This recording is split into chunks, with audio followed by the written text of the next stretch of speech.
no dia de hoje não é uma tarefa muito fácil. E no que diz respeito a limites na educação, pior ainda. A escola é o convívio social, onde há a socialização dessas crianças que vêm do ambiente privado, elas entram em contato na escola. Então, fica muito claro, a escola, né, vai ser a instituição onde vai aparecer mais essas questões dos limites, né? Porque é aí que é o convívio, é o choque entre as regras, né? Onde numa casa é permitido alguma coisa, na outra não é, né? Onde vem uma criança vem com uma cultura e outra vem com outra, há esse choque, né?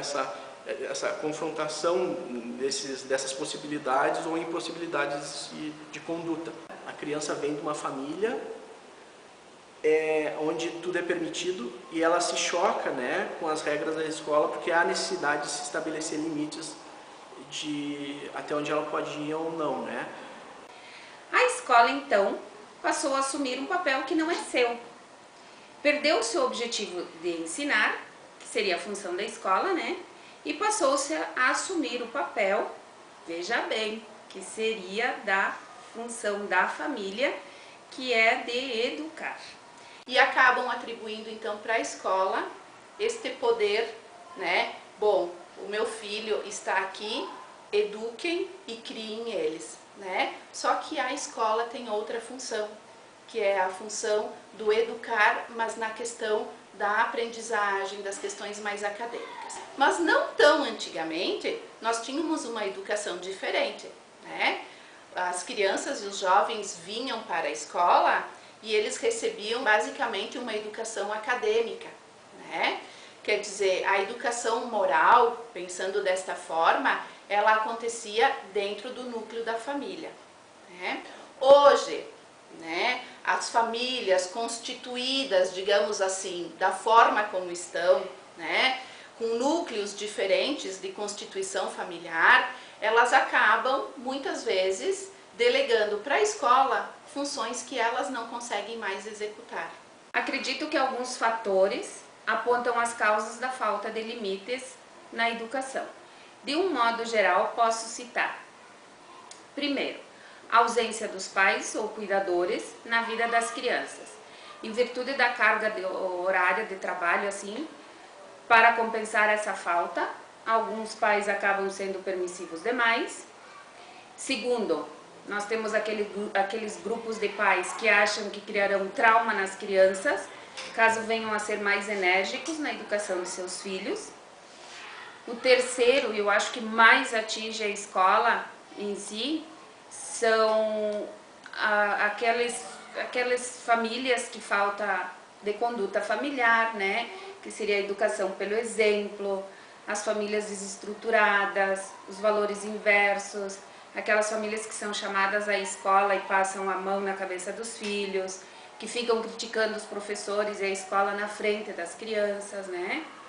E eu citaria ainda um quarto grupo, que seria o grupo dos pais, né, negligentes.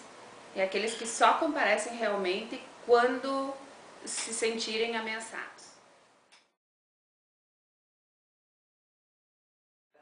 A consequência dessa questão, dessa falta de limite, vai ser a não percepção do outro, né? Vai ser a falta da noção, a falta de noção da conduta, né? A conduta vai ser o principal foco, né? A inadequação da conduta, né? Vai ser, aquela criança vai ter uma conduta inadequada, ela não vai saber se portar em certos ambientes, né? Esse é o principal. Os indícios, a agressividade, né? A confrontação, a imposição, né? do desejo dela frente ao desejo dos outros.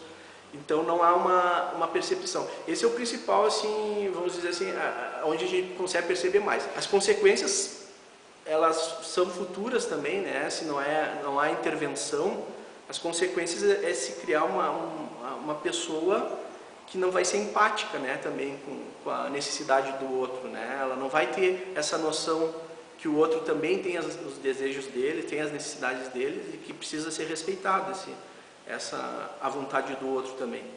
Mas a pessoa que não tem limites, né, ela vai se perder muito mais, né, do que aquela pessoa que foi orientada, que mesmo os pais sabendo que o adolescente é, por natureza, um ser desafiador, se ele não tiver essa noção de limites, pode ter consequências muito danosas, assim, né? Envolvimento com drogas, gravidez na adolescência e por aí vai, né? A gente tem um monte de exemplos aí.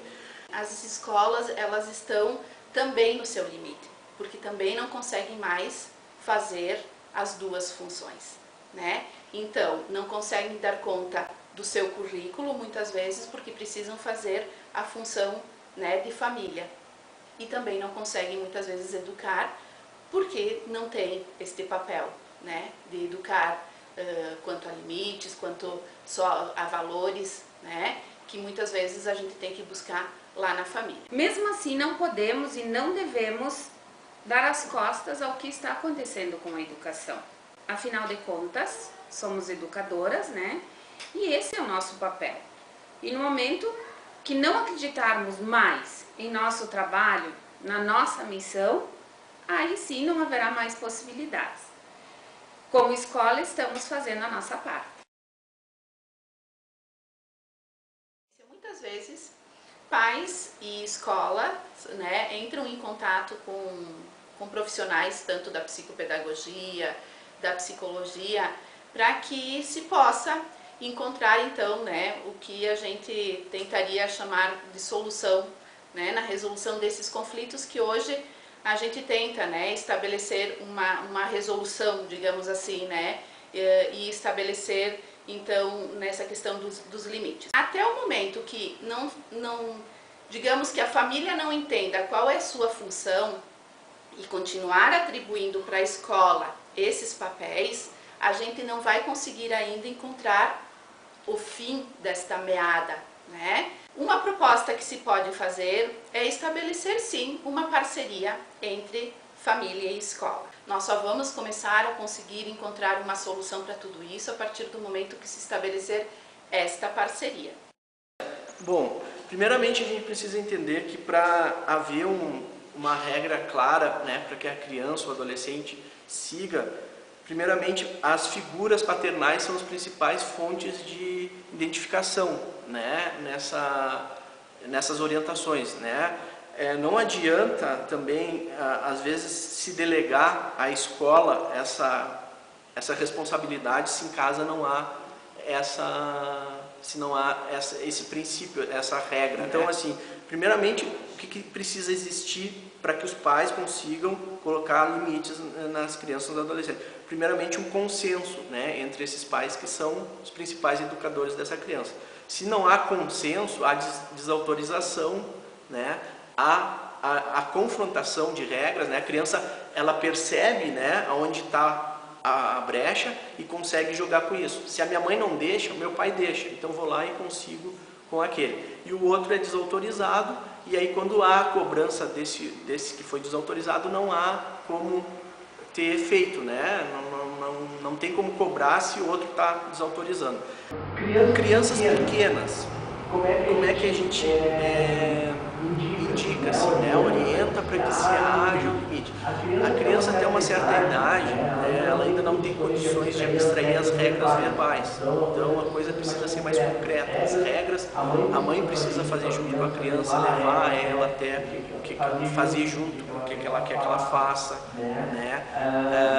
Precisa haver mais a orientação em termos até de exemplos, tá? Porque não é só porque o exemplo, né, falar uma coisa e fazer outra, porque o exemplo, a criança se detém mais a observar o comportamento daquelas figuras com quem ela se identifica e tentar imitar, né? Então é por isso, né, a tentativa de imitar aquele comportamento. É como se fosse idealizado, para ela aquela figura é idealizada e ela tenta seguir aquele espaço.